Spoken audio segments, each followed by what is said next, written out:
आप लोग रचना है चैप्टर नंबर 11 देखिए, 11.1 एक्सरसाइज का क्वेश्चन नंबर 3।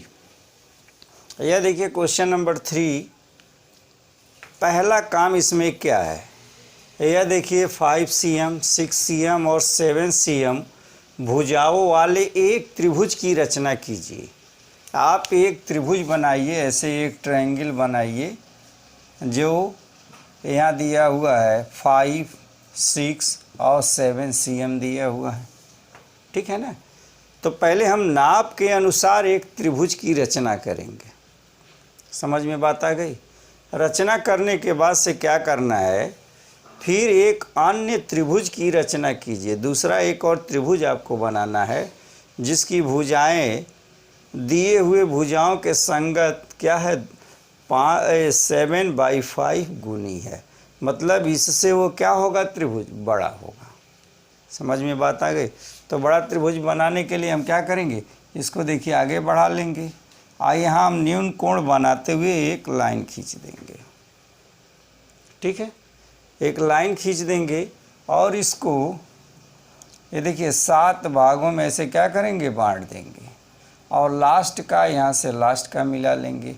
यहाँ से देखिए इस तरह से आप होगा, इस तरह से ट्रायंगल बनाएंगे। ओके, तो पहला काम आप क्या करें, दिए गए नाप के अनुसार क्या बनाएंगे, आप कोण बनाएंगे, एक त्रिभुज बनाएंगे, ठीक है। तो देखिए क्या करना है आपको, सबसे पहले क्या लिखें, ये देखिए भुजाएं क्रम से होती हैं। त्रिभुज माना कि त्रिभुज ए बी सी में A B equal to 5 cm, B C equal to 6 cm तथा C A equal to 7 cm है। त्रिभुज ए बी सी में ये नाप दिया गया है। आई बस समझ, इसके अकॉर्डिंग आपको ट्रायंगल बनाना है।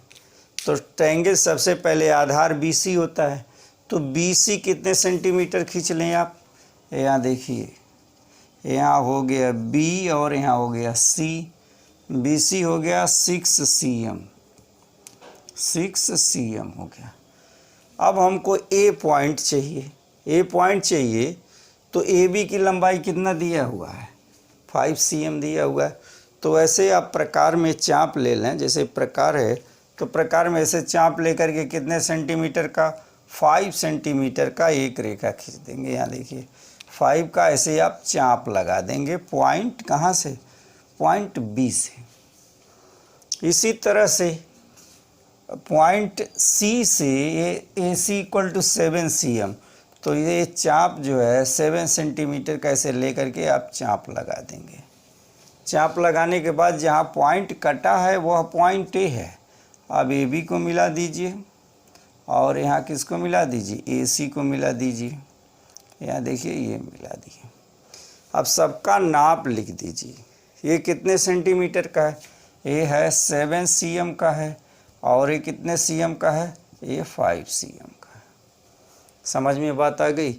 मतलब जो ट्रायंगल बनेगा हमारा ये 7/5 है, 7/5 है। मतलब कि आपको इसको हमको क्या करना है, इसको आगे बढ़ा के बनेगा।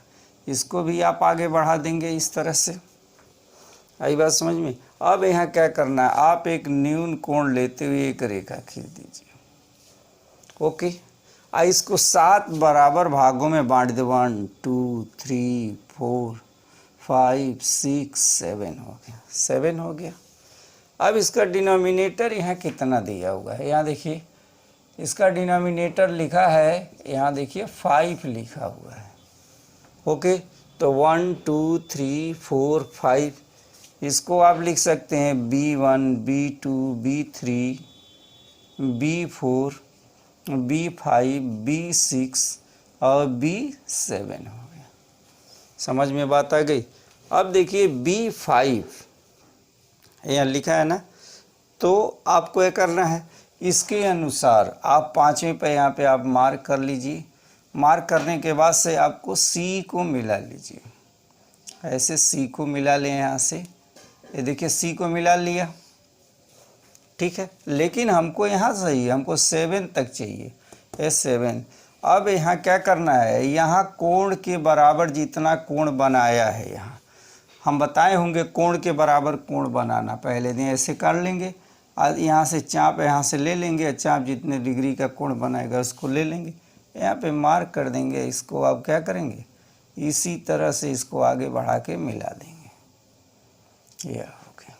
ठीक, अब यहाँ देखिए ये जो कोण है उसी तरह से यहाँ कोण बना लीजिए इसी कोण के बराबर। इसको अब क्या करें, यहाँ से ऐसे मिला लीजिए। समझ में बात आ गई। अब यहाँ होगा ABC, ये आपका ट्रायंगल है, अकॉर्डिंग इसके अकॉर्डिंग है, इसके नाप के अकॉर्डिंग आपने ट्रायंगल क्या बनाया है, ट्रायंगल ABC बनाया है।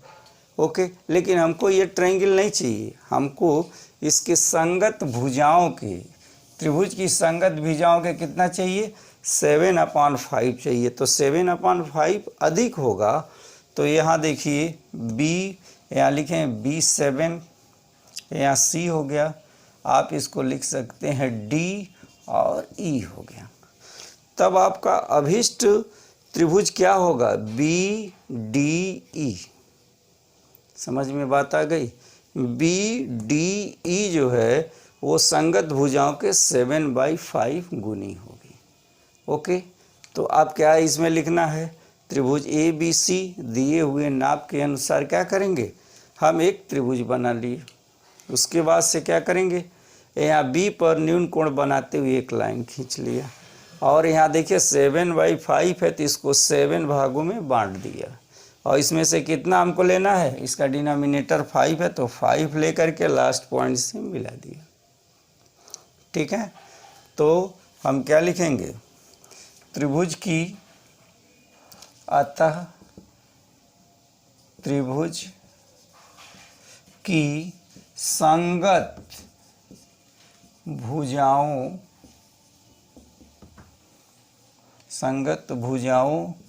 की 7/5 गुनी त्रिभुज कौन सा, यहाँ देखिए BDE है, BDE है। समझ में आ गया। आप रचना के चरण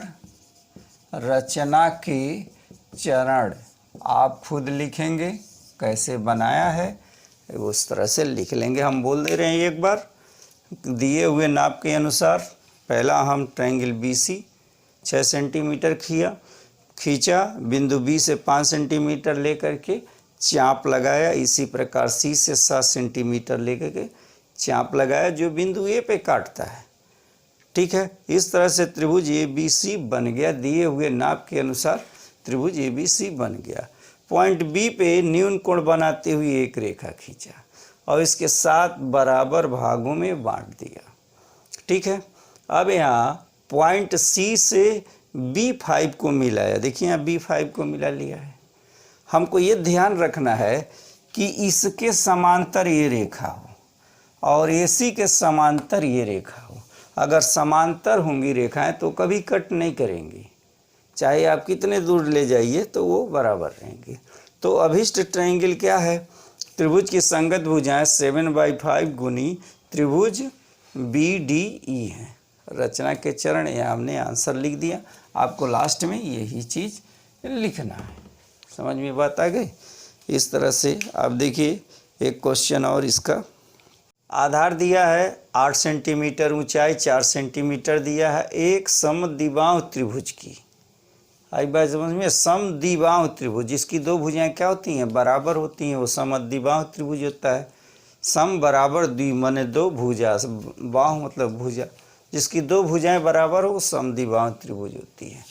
रचना कीजिए, एक अन्य त्रिभुज की रचना कीजिए, एक दूसरा त्रिभुज की रचना कीजिए जिसकी भुजाएं इस समबाहु त्रिभुज की संगत भुजाओं की 1/2 गुनी है। 1/1 गुनी का मतलब 1.5 गुना है। आई बात समझ में। तो दिया है, सॉल्व में देखिए क्या लिखेंगे, दिया है क्या दिया है, Aadhaar Aadhaar BC equal to 8 cm दिया हुआ है, और दूसरा क्या दिया है, ऊंचाई दिया है, ऊंचाई इक्वल टू 4 cm दिया है। आई बात समझ। तो सबसे पहले हम क्या करेंगे, इस नाप का हम त्रिभुज बनाएंगे। ओके, तो त्रिभुज बनाने के लिए सबसे पहले हम क्या करें, यहाँ आधार, यहाँ देखिए B और C कितने सेंटीमीटर, 8 cm का BC एक रेखा खींच दिया। ओके, अब हमको बनाना है समद्विबाहु त्रिभुज, यानी हमको यहाँ ऐसे पॉइंट चाहिए जो ये दोनों भुजाएं क्या हो, बराबर हैं।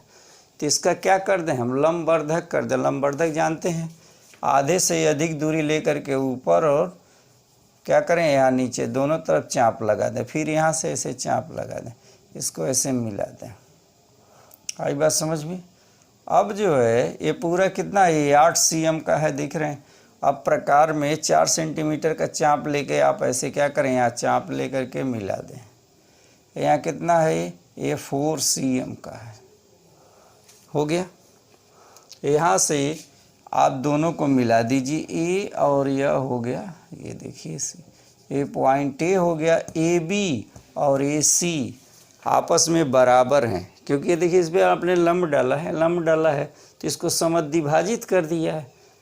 तो आप इस तरह से इसको आप बना लेंगे। ओके, तो कौन सा ट्रायंगल बन गया, ट्रायंगल ABC बन गया। अब हम दूसरा काम क्या करेंगे, अभी जैसे हमने इसके पहले किया है, यहाँ देखिए इसको यहाँ हम चाप लगा दे रहे हैं। हम यहाँ न्यून कोण लेते हुए एक एक लाइन यहाँ हम खींच देंगे। समझ में बात आ गई, न्यून कोण। तो न्यून कोण है, इसमें क्या होगा, ये देखिए यहाँ लिखा है भुजा के संगत 1 सही 1/2, यानी 2 × 2 3/2 हो गया। ये 3/2 हुआ। इसके पहले में 7/5 था, तो हमको 3 भागों में इसको बांटना है। बराबर बराबर डिस्टेंस लगा दी, 1 2, यहाँ देखिए यहाँ क्या, इसको आगे बढ़ा लीजिए तो यहाँ हो गई 1 2, ये 3 हो गया। समझ में बात आ गई। इसको नाम क्या लिख देंगे, ये B1 लिख देंगे, ये B2 लिख देंगे, ये B3 लिख देंगे। अब देखिए जो लास्ट पॉइंट है हमको 2 लिया है, इसका बेस यहाँ क्या है, डिनोमिनेटर 2 है, तो आप इसको यहाँ से इसको आप मिला लीजिए। समझ में बात आ गई, मिला लें और इसको हम क्या कर लें, इसको हम आगे बढ़ा दें। इसी तरह हम इसको भी आगे बढ़ा लेंगे। बढ़ाने के बाद से यहाँ देखिए ऐसे हम चाप काट लेंगे, यहाँ पे ऐसे चाप काट लें, और यहाँ पे कितना ये डिस्टेंस है, कितना कोण बनाया है, प्रकार में ऐसे एंगल नाप लेते हैं। इसको नाप लिया और यहाँ से हम इसी के पैरेलल एक रेखा खींच दिया। ठीक, अब देखिए यहाँ जो कोण बनाए हैं वहीं लेकर के यहाँ एक आप कोण बना लीजिए, उस उतने ही नाप का प्रकार यहाँ रखेंगे, यहाँ नाप लेंगे, एक कोण बना लिया यहाँ पे। अब इस पॉइंट को लेकर के हम यहाँ से बना लिया। देखिए आपका जो ये ट्रायंगल बना है वह ABC नाप के अनुसार बना हुआ है, लेकिन यह जो 1.5 गुना होगा वो क्या होगा, A यहाँ पे लिख लीजिए D और यहाँ पे लिख लीजिए E लिख लीजिए। ठीक है, तो क्या लिख देंगे यहाँ पर, हम लिख देंगे अभिष्ट त्रिभुज कौन सा होगा, अतः अभिष्ट त्रिभुज BDE है, त्रिभुज BDE है, जो त्रिभुज ABC के क्या है, ये 3/2 गुनी है। समझ में बात आ गई। रचना के चरण, आप रचना के चरण जैसे कर लिखा है, जैसे आपने बनाया है उस तरह से आप रचना ABC पहले त्रिभुज बना लेंगे, इस तरह से हम बनाएंगे। एक बार देख लीजिए मैं कैसे लिख रहा हूँ। रचना के चरण आपको लिखना है, रचना, यहाँ देखिए या यहाँ देख लो, रचना के चरण, रचना के चरण। नंबर पहला BC कितना खींचा, B C equal to 8 cm रेखा खींचा। बी सी 8 सेंटीमीटर खींचा। बी सी का लंबवर्धक किया, लंबवर्धक करके क्या किया है, इसको आगे बढ़ा दिया और 4 सेंटीमीटर नाप लेकर के हमने क्या किया, यहाँ 4 सेंटीमीटर नाप लेकर के काट कर दिया। कटने के बाद ए को बी से मिलाया, ए को सी को मिलाया, इस तरह से त्रिभुज ए बी सी बन गया। ठीक, अब आगे क्या करेंगे, बी पर न्यून कोण, ये देखिए कोण हमेशा न्यून कोण बनाएंगे। न्यून कोण बनाते हुए एक हमने रेखा खींचा और इस रेखा को कितने भागों में बांटा, 3 भागों में, B1 B2 B3 को बांट दिया। ठीक है, B2 को C पॉइंट से मिलाया और B3 को हम आगे बढ़ा करके आगे बढ़ाया, जो कहाँ पे काटती है, ये BC को आगे बढ़ाने पर D बिंदु पे काटती है। जितना कोण यहाँ C बनाया उतना ही D बना करके इसको आगे बढ़ा दिया, जो पॉइंट E पर कट करता है। इस तरह से हमारा अभीष्ट त्रिभुज BDE बना। ठीक है ना, ये हो गया। आप सत्यापन भी लिख सकते हैं, लेकिन जितना क्वेश्चन कर रहा है उसके अकॉर्डिंग इतना ही है। ठीक है ना, तो हम सत्यापित भी कर सकते हैं। ये देखिए क्या है, ए समरूप त्रिभुज है। समरूप त्रिभुज की संगत भुजाएं क्या होती हैं, बराबर होती हैं। तो ये रचना पहले बनाइए, ठीक से कैसे बनाया जाता है, उसके बाद और चीज़ बताएंगे। ठीक है, ओके स्टूडेंट, थैंक यू।